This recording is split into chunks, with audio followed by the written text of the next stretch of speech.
Fa Dreams Media timakunyadilani kwambiri chifukwa munapanga chisankho chotsatira ife kuti tizikupatsirani zonse zomwe zikuchitika mdziko muno.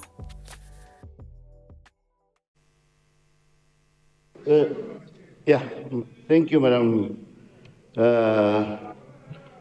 Speaker. Madam Speaker, I would like to understand. I didn't go to a law school. My understanding is that the President has reconvened this House, but the President has no powers to impose a Speaker on us. We need to have a process. We will elect you again, but we need to have a process to elect now a Speaker to lead us. The President cannot impose. Number two, Madam Speaker,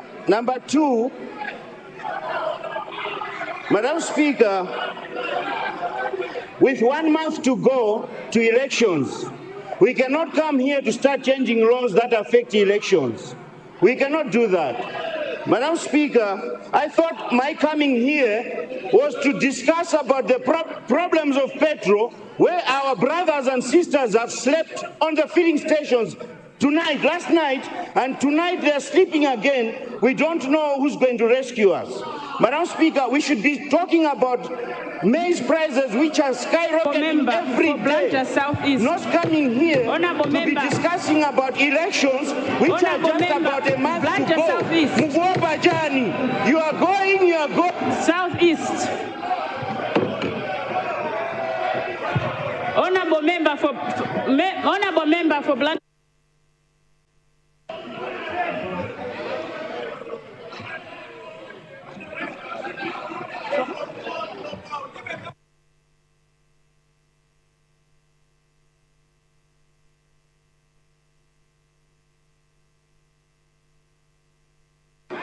Thank you, honorable members. As I said, can I have order, please? As I said earlier, according to our own constitution, we cannot be discussing any other matter. It's not me. Whether you don't want the speaker or you want the speaker, you're not allowed to discuss any business to that effect.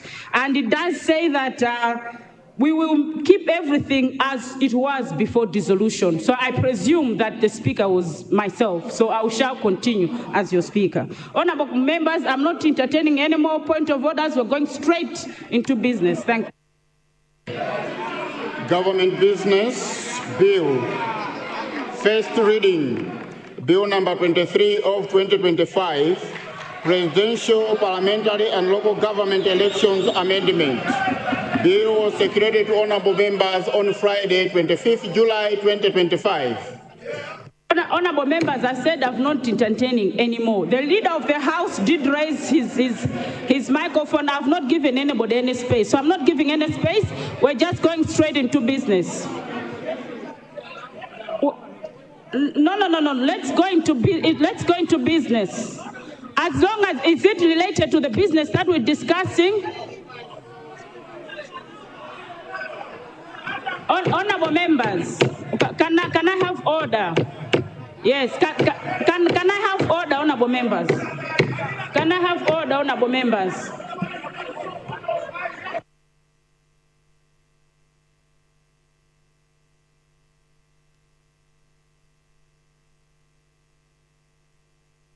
Honorable members, honorable leader of opposition, can you please resume your seat? Resume your seat. Resume your seat, honorable leader of opposition. Resume your seat, honorable Cholo Central. Resume your seat, Cholo Central. Resume your seat, Cholo Central. I said resume your seat, Cholo Central. Resume your seat, Cholo Central.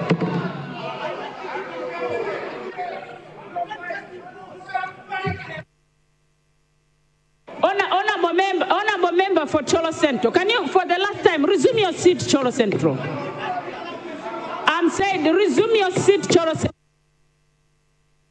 Created in order to ensure that surreptitious people vote on this day. The ballot papers that were found in Kanengo are the ones that are going to be voted for on this particular day. Honorable members, Right to vote, yes. and you are respecting only one right to vote of the president. What about the member of parliament? What about the council? Thank you. Honorable member of Machingali Kwenu and the rest of the members, can I have order, please, honorable members? Can we have order? Can we have order? Honorable members, I wanted us to proceed procedurally. Can I have order, please, honorable members? Order, please. Honorable members, can I have order on both sides, please? Order. Honorable members, I wanted us to proceed procedurally. Can I have order, please? Please, order. I wanted us to proceed procedurally. I know there's honorable member for Machinga East, Mzimba North, as well as Blantyre City South.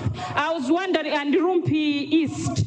I wanted us to proceed procedurally. Let me ask the spokesperson from the DPP to respond, and the spokesperson from UDF. Immediately, I'll give you spaces, the honorable members that I've mentioned, to take the floor. Let's proceed procedurally. The spokesperson from DPP, and then I already have Mzimba North, Machinga East, and Rumpi East and Blantyre Southeast. I'll give you after the spokesperson have taken the floor. And for those that want to go and have their cup of tea, you are free to go and have a cup of tea. Thank you. A spokesperson from DPP.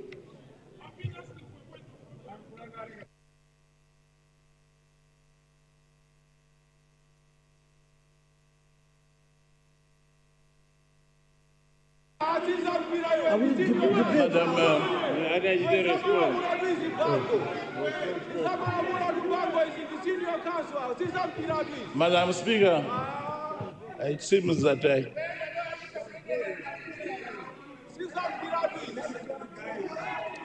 For members, can we have order? Let's hear the honorable spokesperson in silence, please.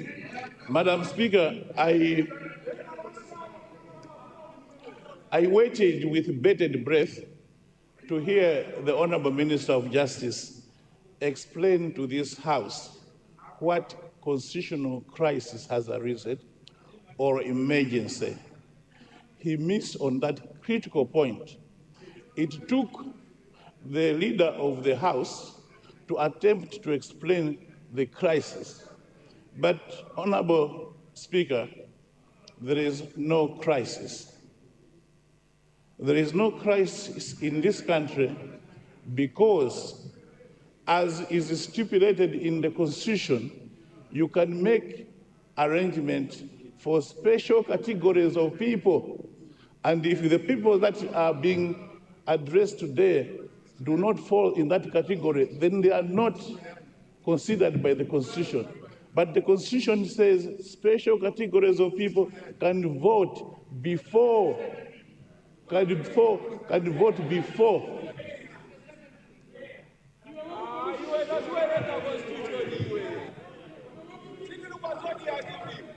So if there is anyone that needs to vote, that will be busy on the election day, the Constitution has made provision for those people to vote before. Where are they registered? So, with the greatest respect, Madam, when you have a situation that was addressed fully, if you ask the Honorable Minister, the provision that we are trying to reintroduce today was criticized by the Constitutional Court, by the Supreme Court during the 2019-2020 elections. And we came here to amend the law to comply with what the Supreme Court said. And that's why we have the 2023 law, which we are trying to amend today to revert to the original position that was criticized by the Supreme Court. What is your position, Honorable Minister? This law we are trying to amend today was introduced on the floor by yourself, Honorable Minister. And you are saying now it's a constitutional crisis.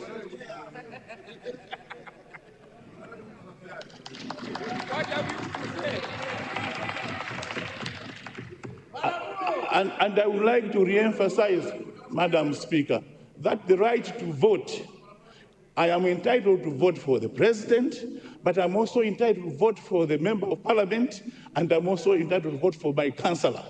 Now, if you send me to Ntalile, I come from Machinga, the ballot paper for the member of parliament will not be in Ntalile. The ballot paper for my councillor will not be in Ntalile, but the ballot paper for the president will be there. That is the point I'm trying to make to you, that we have had seven general elections. Why do we have the price today? Make must have institutional memory of how this matter is managed. You are only creating this situation in order to allow surreptitious voters to come and steal the vote of the president only. That is your worry. It is the presidential vote that is the problem. So, Honorable Speaker, the Minister of Justice has not explained the crisis. The situation we find ourselves can be remedied under the current law, under the Constitution. The people can vote in advance. And the problem that they're saying exists was created by the Honorable Minister that is trying to remedy the situation now. So there's no emergency. Nothing has a reason that is new. They knew all along that some people would have problems voting on the day because they'll be deployed elsewhere. That is obvious. When the people that are supposed to monitor and manage the elections go all across the country voting in places that are not their homes. We knew that all along. Why is the amendment coming now? A sleeping government or a crooked government? A sleeping government or a crooked government? What is going on? Sleeping minister. Honorable Madam Speaker, I beg to move that this bill be rejected because it has sinister objectives. Thank you very much. Thank you, spokesperson from DPP. Spokesperson UDF.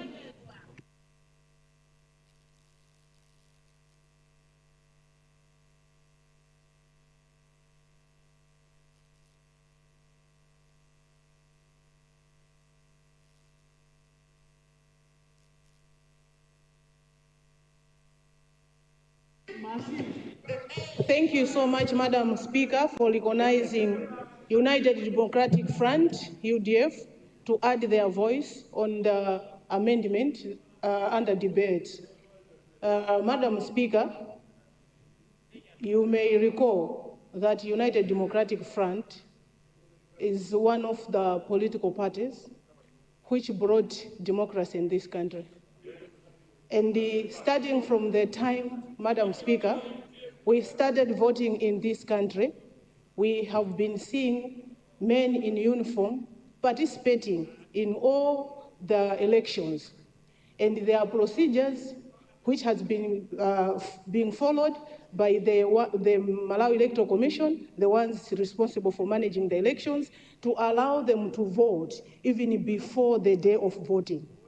And this is not new to all of us.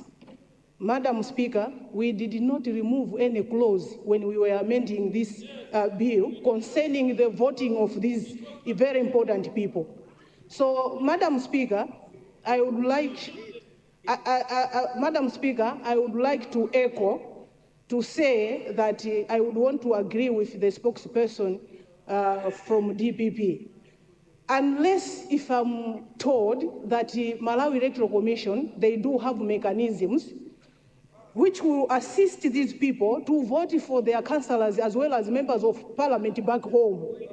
Because they're responsible to vote for councillors and members of parliament is in the hands of the communities around that area. Because they know their councillor, they are able to know their MP, they have listened to their manifestos, and they would want to choose the better candidate among themselves. So someone from another district or another constituency or another ward cannot go to this particular ward and support the communities there to elect a councillor which will not be this guy will not be at this particular area forever. It will be a once-off vote and they'll go back to their respective homes. So unless, Madam Speaker, if we are indeed trying to address this issue, we have to address it holistically. That if we would want these Malawians to participate in voting, we do agree with that, but we would want them as well to vote for their councillors whilst they are at working place. We would want them as well to vote for their MPs while at their working place. So we are trying to bring a half-baked law that is addressing one issue, and the other issue is still addressing what Malawians want. So the amendment does not have any clause explaining mechanisms which Malawi Electoral Commission has put in place to assist these Malawians to participate fully in voting for their councillors, members of parliament, as well as their president. So as much as we agree that this is a very important issue to allow those Malawians who will be responsible for monitoring and working at the electoral or the polling stations. But what about the other issues? So, Madam Speaker, I would want to ask this House to defer this bill. We put mechanism that will answer the support of these people to vote for their responsible councillors and members of parliament. We should not do a half-baked issue just because we are rushing. This is why even at the first time we did not address this issue, because of doing things in a hurry, doing things with the power, the same power given by Malawians. Can we do better for Malawi? Can we allow each and every citizen to vote for their councillors and members of parliament? Why are we rushing for only presidential vote? Madam Speaker, if indeed we are trying to address the constitutional matter, the right to vote, we need also to support these people to vote for their councillors as well as members of parliament. Remember, with the councillors and members of parliament, we are using first past the post. So if we are having 20 officers at a polling station and they are voting for a councillor whom they don't know, a member of parliament whom they have never heard about, I think it is now we are creating a serious constitutional crisis, Madam Speaker. With these few remarks, Madam Speaker, we differ. Can we do better? Can we look into these things? How best can we support these people? We should not do things in a hurry just because it is favoring me or favoring United Democratic Party. No, we are here for Malawians. Malawians are listening. And on the same note, Madam Speaker, yesterday the public was informed. Our Committee on Legal Affairs, they had an interface meeting on the same issue. They called MEC and all other stakeholders. We were expecting to receive a report from the chair of Legal Affairs Committee. But why is it not we are having a report, Madam Speaker? Why is it that we are proceeding without any report, what has transpired during their meeting with stakeholders? Madam Speaker, with these few remarks, United Democratic Front is of the opinion that we reject until we address those issues I have outlined, then we go forward. I submit, Madam. Thank you very much, Honourable Member for Machinga East. I just wanted to respond to your last part. Honourable Member for Machinga East, we do have a report.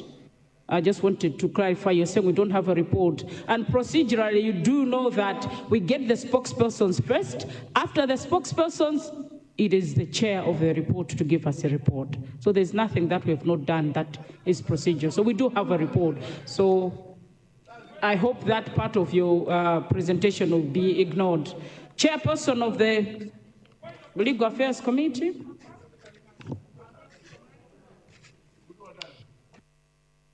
Procedurally, there's a chair. After the chair, we go to the general debate. Yes. Madam Speaker, I beg to present the paper standing on my name and item Bill number 23 of 2025 of the order paper. I beg to move.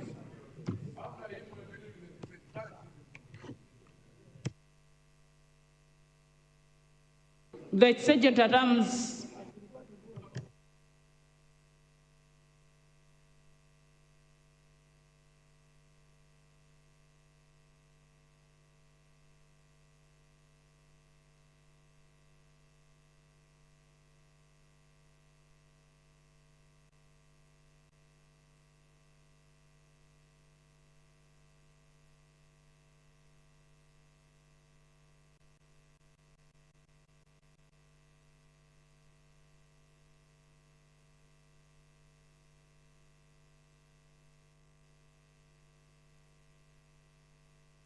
Honorable Chair, do you wish to speak to your report?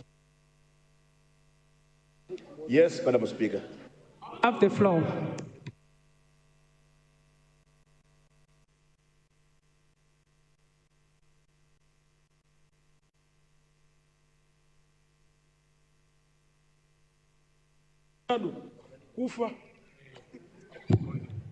Right Honorable Speaker, good afternoon. I would like to thank you for allowing the people of Mulanje Bale once again to come to this house.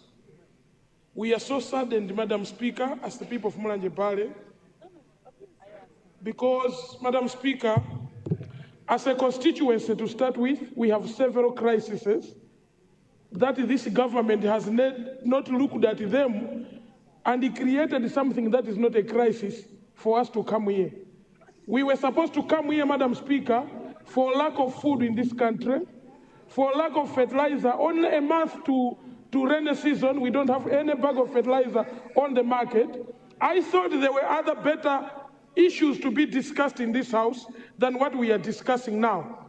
Right Honorable Speaker, I've called and I've taken consent from the former Member of Parliament for Blantyre West, who lost an election with 1 vote. And Honorable Adavua Kaunda won an election for the first time with 3 votes. Then a rerun, he won with 8 votes. I had to bring those examples, Right Honorable Speaker. If you take 50 officers from Deza and drop them in Ikwendeni area and ask them to vote there, those 50 people can make a Member of Parliament fail their elections. And a councillor can fail their elections. Because we have examples of people that lost to come here with a single vote. Right Honorable Speaker, what was supposed to be done was to go to Section 62 of the current PPE and look the provisions that are there. The only important people that we and the Constitution suppose are the men in uniform. The army and the police. Those people are already covered. Who are these other important people that we don't know? And where are they coming from? Why should they allow, even Mr. President, why should he allow someone to convince him that we have a crisis when we have no crisis in this country? Because this is a campaign time, Right Honorable Speaker. We are in our constituencies doing campaigns for the coming elections. And the very same people that are competing are allowed to come and tamper with the law. I think then we need to relaunch the campaign again, because we are conflicted people. We are people of interest. We are participating in the elections. We cannot be allowed to come and talk about the elections in the very same house. If the shadows out there are listening, what is happening here is a complete raping of the Constitution.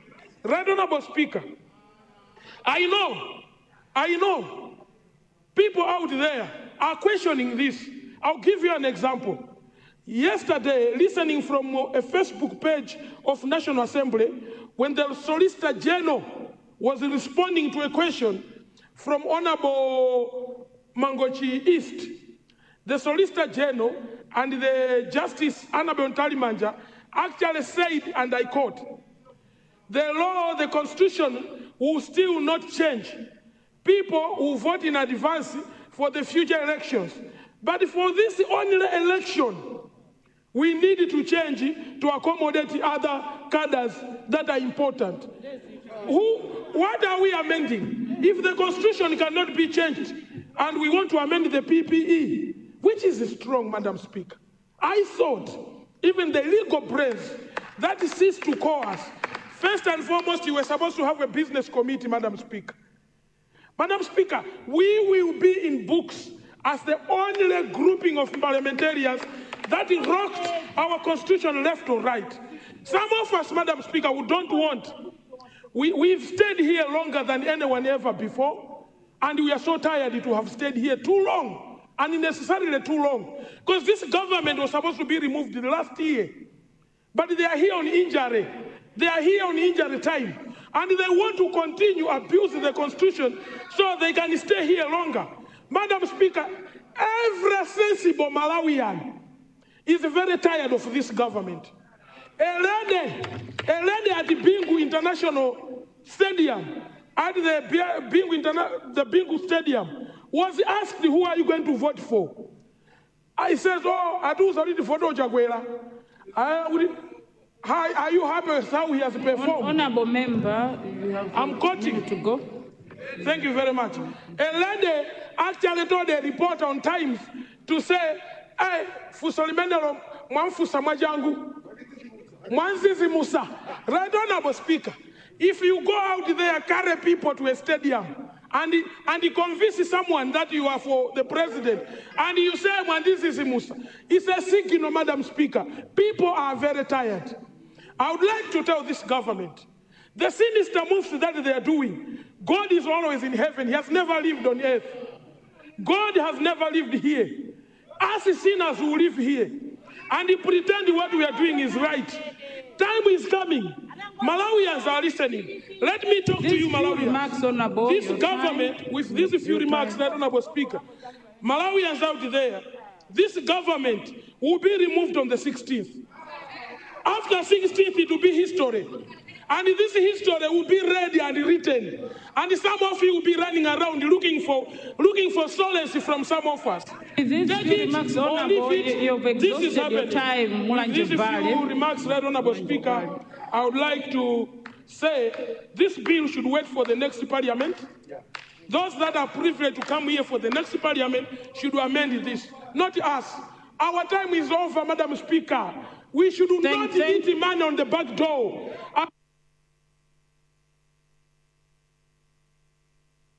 Thank you, Mulanje Bale. Mulanje Bale, you've exhausted your time, Mulanje Bale. Leader of the House, you're rising. Rising. Honorable Speaker,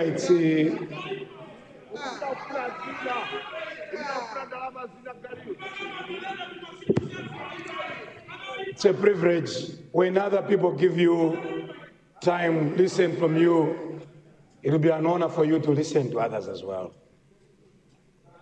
Honorable Speaker, I'm rising not to respond to any political insinuation, because solely I understand Section 67, subsection 4 of the Constitution, that I have come here for one particular purpose.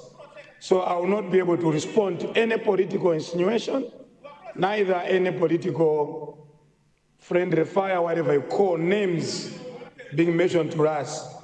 But I would like us to focus on what I've come here to do. Having listened to colleagues, senior colleagues all over, I would like to beg that debate on the bill be curtailed in order to allow the Honourable Minister to wind up. I beg to move, Madam Speaker. Honourable Leader, I appreciate, but there was one last little pen that I had, the last one on the round that I had recognized. Yes. Leader. Honourable Speaker, I did not see SG Emeritus standing. I would not even have stood to do that because you had given recognized him in the round that I was doing. Thank you. Before. I would therefore allow my senior to speak. Madam Speaker, thank you for recognizing for people from Zomba Malosa. My point of order is it in order that we have been recalled here that we should debate on this bill for the leader of the House to curtail this important debate instead of giving all of us, because you had recognized the first round.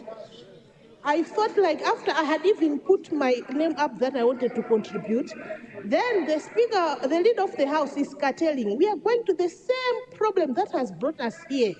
Because before, that was the trend. We used to curtail instead of debating the bill to the maximum. We were just curtailing, leaving others outside. So I thought this is our time to correct what has been happening.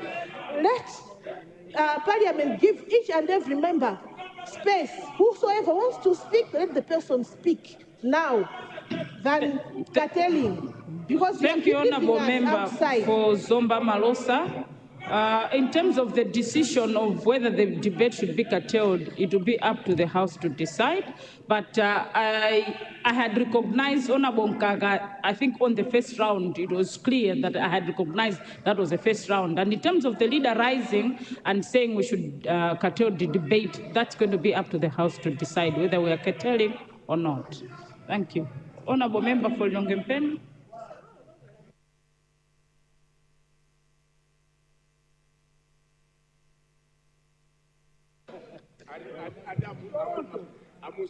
Madam Speaker, let me once again profoundly thank you for granting the people of Lilongwe an opportunity to make an important contribution to the debate. What's going on? Yeah, thank you very much, Madam Speaker. The Speaker, who has just resumed his seat, mentioned in his speech about 50,000 people that will be disenfranchised, according to him. Now, my point of order, is it in order that this law is targeting individuals that we believe, and it is being believed that they are the same thugs? The 50,000 people, within the 50,000 people, they are the same thugs that have been terrorizing this country, beating the likes of Namiwa. They want to be recruited under MEC. But is it also, and it is within the same 50,000, we understand that the police officers that are going to be recruited, they are not going to be recruited from the police stations within our constituencies. They will be coming from the area 30. And by virtue of that, these officers are being selected. There is a group, a WhatsApp group, by my Congress party. They are saying, if you are not my Congress party, you are not going to be in this group, you are not going to be recruited. Is it in order that we have this allegation and amidst the passing of this amendment? Is it in order? Member for Mangochi Southwest, you know that according to our own rules, you're supposed to bring evidence. So all you're saying is allegations and allegations. You're supposed to bring the evidence to support what you're saying. So we don't have any evidence, therefore it is out of order. Honourable Leader, it is 12:30. We will have to suspend proceedings and shall resume sitting. Honourable Speaker, that's the whole reason I was standing. It is 12:30 to beg already. that we extend time in order for us, but I stood. We cannot extend. It's 12:30. Right, Honourable. I rose up and you said there's a point of order, but you had already recognized me. Time can be extended.